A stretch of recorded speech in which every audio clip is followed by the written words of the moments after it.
Your car turned over slowly this morning.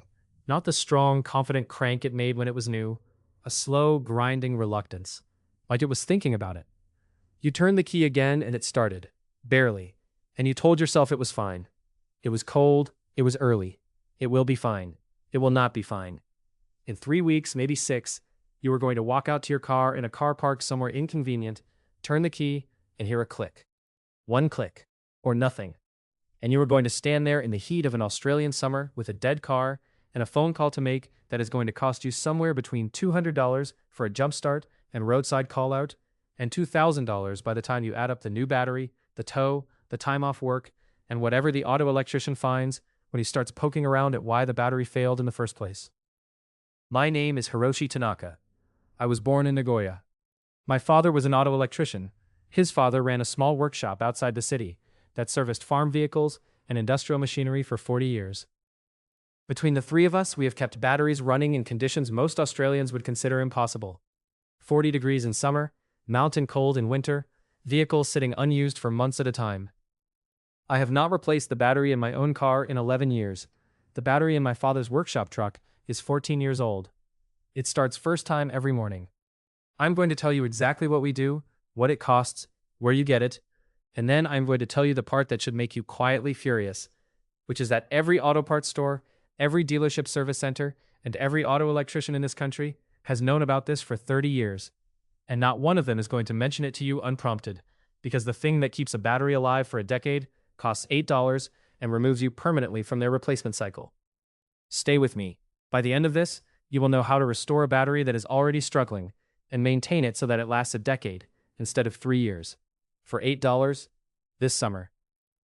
Let me start with what a car battery actually is, because most people have it completely wrong, and if you do not understand this, the rest will not make sense. A car battery is not a container that holds electricity the way a tank holds water. It is a chemical machine. Inside the plastic case are a series of lead plates sitting in a bath of sulfuric acid and water. When the battery discharges, a chemical reaction happens between the lead and the acid. Lead sulfate crystals form on the surface of the plates. When you charge the battery, that reaction reverses. The crystals break down, the plates go back to being lead, the acid goes back to being acid. The battery is ready again. That is what is supposed to happen. Here's what actually happens in almost every battery, in almost every car in this country. The battery partially discharges. You drive the car. The alternator puts some charge back in. But not enough. Not fully.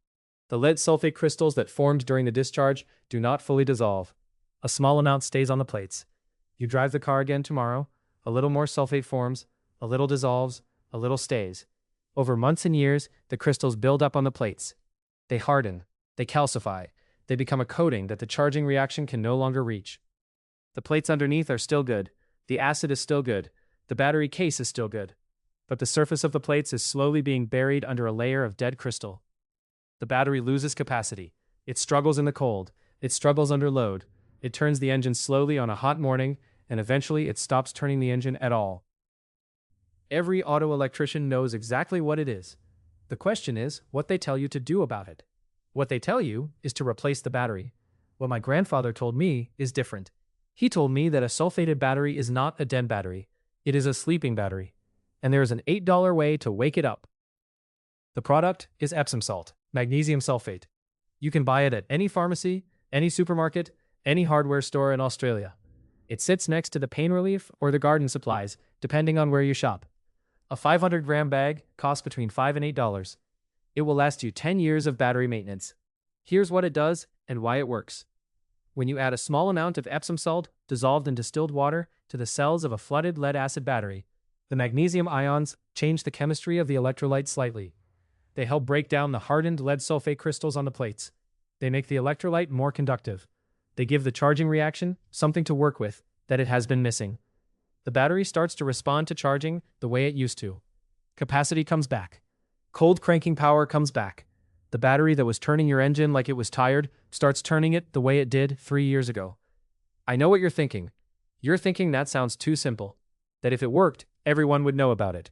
I want to tell you something about Japan that might change how you think about that. In Japan, there is a vehicle inspection system called the Shaken. Every car must pass this inspection every 2 years. The battery must test at or above its rated capacity. A battery that is sulfated, a a battery that is losing capacity slowly, fails inspection. In Australia, you can drive a car with a half-dead battery indefinitely. Nobody checks. Nobody cares. Until it leaves you in a car park in February.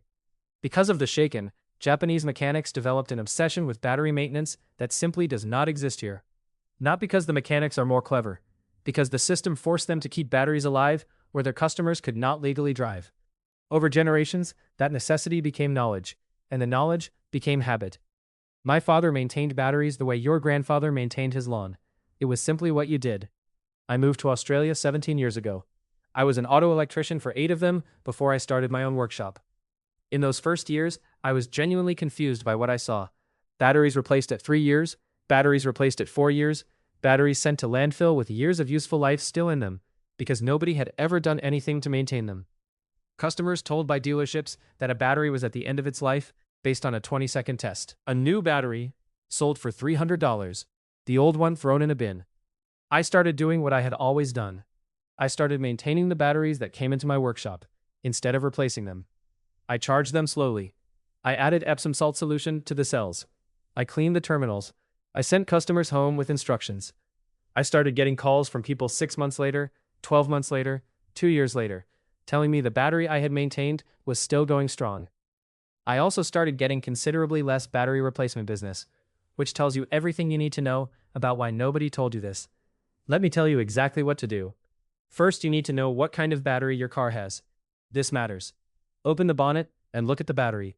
If the top of the battery is completely sealed with no removable caps, you have a sealed, maintenance-free battery, and the Epsom salt method cannot be applied directly. If the top has a row of caps you can unscrew or pry off, you have a flooded cell battery, and everything I am about to describe applies to you directly. Most older vehicles and many current ones still use flooded cell batteries. If you are not sure, look up your make and model before you proceed. If you have a flooded cell battery, here is the process. Mix 1 tablespoon of Epsom salt into a cup of warm distilled water. Distilled water, not tap water. Tap water has minerals in it that will damage the plates. You can buy 1 liter of distilled water at a supermarket for about $1.50. The Epsom salt costs $8. This is the whole kit. Remove the battery from the car if you can. You do not have to, but it makes the job easier and safer. Disconnect the negative terminal first. Always negative first. Remove the caps from the cells. You will see fluid inside each one. That fluid is the electrolyte, the acid and water mixture. Do not touch it. It will damage your skin and your clothes. Using a syringe or a small turkey baster, add 2 to 3 milliliters of the Epsom salt solution to each cell. Do not overfill. The fluid level should be just covering the top of the plates, no more. Replace the caps loosely. Do not seal them tight yet, because the charging process produces gas that needs to escape. Now charge the battery, not with a fast charger, not with a charger set to 10 or 15 amps. Set your charger to the lowest setting it has, 1 or 2 amps, and leave it for 24 to 48 hours. This is the step most people get wrong. A fast charge forces current through a sulfated battery without giving the Epsom salt time to work. A slow charge lets the chemistry happen properly.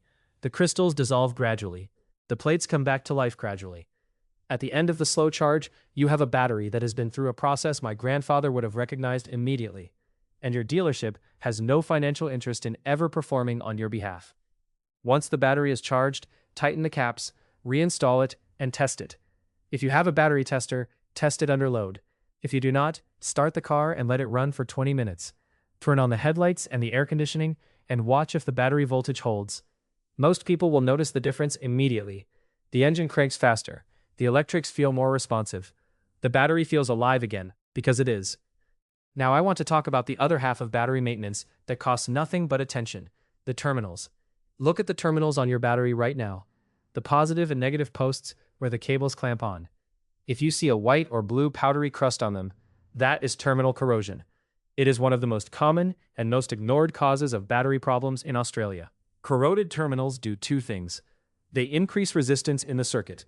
Your alternator is trying to charge the battery, but the corrosion is sitting between the cable and the post like a bad handshake. The charge gets through, but not efficiently. Your battery is never quite getting what it needs. They also fool the battery test. A corroded terminal can make a healthy battery read as failing on a diagnostic test. I have seen auto electricians replace a perfectly good battery because the test result was thrown off by corrosion that took 2 minutes to clean. To clean a corroded terminal, you need baking soda and an old toothbrush. That's it. Mix a tablespoon of baking soda with enough water to make a paste. Disconnect the cables. Apply the paste to the corroded terminals and posts, and scrub with the toothbrush. The baking soda neutralizes the acid causing the corrosion. It fizzes, and the white crust dissolves. Rinse with a small amount of water. Dry thoroughly. Reconnect the cables. Then do one more thing. Go to any auto parts store and buy a tube of terminal protector grease. It is red or white. It costs $3. Apply a small amount to each terminal post before you reconnect the cables. This is what my father did every single time he worked on a battery. The grease prevents the corrosion from reforming. I have seen batteries maintained this way with terminals that looked factory fresh after 10 years, because the grease never allowed the acid fumes to settle on the metal and begin the corrosion cycle. 20 minutes of work, 2 products, no corrosion for years. Now let me tell you about the thing that is killing batteries in Australian cars right now that nobody is talking about. Modern cars do not turn off when you turn them off. You press stop or turn the key to off. The engine stops, you get out of the car, you lock it and walk away thinking the car is off. It is not off. Inside the car right now there are modules running. The alarm system, the keyless entry receiver waiting for your fob, the telematics unit if your car has one, the clock, the engine control module keeping settings in memory. The entertainment system, in some vehicles, stays partially active for minutes after you leave. This combined draw is called parasitic drain. On most modern vehicles, it is small, 20 to 30 milliamps. On a healthy battery, it makes no difference. But on a battery that is already sulfated, already at 70 or 80% capacity, that small continuous draw overnight, every night, in the heat of an Australian summer, when the battery is already stressed by temperature, is enough to tip it over. You wake up, you go to your car, you turn the key. Click. You were not warned about this because warning you about it leads to the solution, which is a trickle charger. A trickle charger is a small device you plug into the wall and connect to your battery when the car is parked for more than a few days. It keeps the battery at full charge. It prevents the deep discharge cycles that cause sulfation. It monitors the battery and backs off when it is full. You can buy one for $20 to $40 at any auto parts store. My father has used the same one for 19 years. The batteries in the 2 vehicles he maintains with it are both over a decade old. He has not bought a car battery in this century. Nobody at the dealership is going to recommend a trickle charger to you. It removes a revenue stream. A customer whose battery never fully discharges, never sulfates, never fails prematurely, never needs roadside assistance, never sits across a service desk, being told their 3-year-old battery needs replacement at $280. The math of what this costs you when nobody tells you is not complicated. The average Australian replaces a car battery every 3 to 4 years. A mid-range battery costs between $150 and $300 plus fitting. Over 12 years of owning a car that has 3 or 4 batteries, call it $800 to $1,000 in batteries alone. Add 2 or 3 roadside callouts at $150 each. Add one occasion where the dead battery has damaged the alternator, because the alternator has been straining against a weak battery for 18 months before it finally failed, and the alternator replacement is another $800. Add the time, the inconvenience, the stress of standing in a car park in 40-degree heat, waiting for roadside assistance. $2,000 over the life of a vehicle is a conservative number, and every cent of it is preventable, with $8 of Epsom salt, $3 of terminal grease, and the knowledge that my father and grandfather applied without thinking, because in Japan, nobody throws away something that can be maintained. Here's what I want you to do this weekend. Actually, look at it. Open the bonnet and take 30 seconds. Look at the terminals. If there's white or blue crust on them, clean it this weekend. Baking soda and a toothbrush. 3 minutes. If your battery has removable caps and the car has been slow to start in the mornings, mix a tablespoon of Epsom salt into distilled water and treat the cells. Put it on a slow charge overnight. See how it cranks in the morning. If your car sits for more than 2 or 3 days at a time without being driven, look up a trickle charger that suits your battery. $40 once, 9 years of reliable starting. Tell me in the comments what state you are in and how old your current battery is. Tell me the last time someone at a service center mentioned battery maintenance as opposed to battery replacement. I want to know how common this is. I read every comment.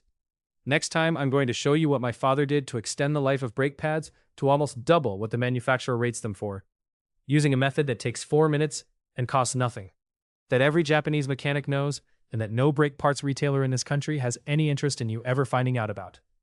Until then, go and look at your battery. The $2,000 you save is yours to keep.